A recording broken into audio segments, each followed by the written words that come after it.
პუტინსა და ალიევს შორის შედგა სატელეფონო საუბარი და მაშინ კრემლის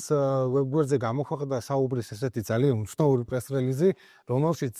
არ იყო ნათქვამი, რომ ვლადიმერ პუტინმა ბოდიში მოიხადა, თუმცა სადღაც რომელიღაც აბზაცში ნათქვამი იყო, რომ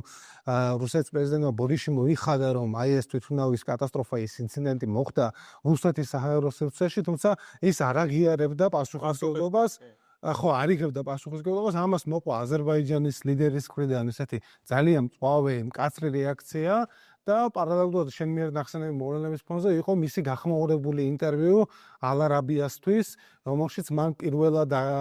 მოიხსენია აზერბაიჯანის გასაბჭოება, როგორ ოკუპაცია, განსხვავებული ნარატივი გააჟღერა აი ამ აზერბაიჯანის წარსულთან დაკავშირებით. ამას ასევე ამ რუსულ პროპაგანდისტულ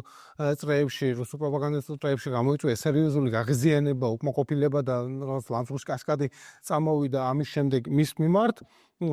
და ანუ ეს იყო და უკვე აი ამ ფონზე, როდესაც თქვათ ესეთ შეხვედრა ან თვითმფრინავის ეპიზოდის შემდეგ შეხვედრა სატელეფონო საუბარი, რომელშიც მონაწილეობდა ლუკაშენკო და ტაჯიკეთის პრეზიდენტი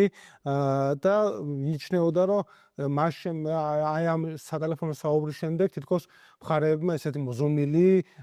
პრეს-რელიზი გაავრცელეს და მიიჩნეოდა, რომ თუ თქვათ ეს თვითმფრინავთან დაკავშირებული ინციდენტი თუ არა მოწურულა, რაღაცნაირად თქვათ დასასრულისკენ წავიდა. თუმცა როგორც ნახეთ, ეს არ მოხდა და სწორედ აი ამ გამწვავების ახალი ეტაპი დაიწყო უკვე ეკატერინბურგში აზერბაიჯანული დიასპორის წევრების დაკავებით, მათი წამებით.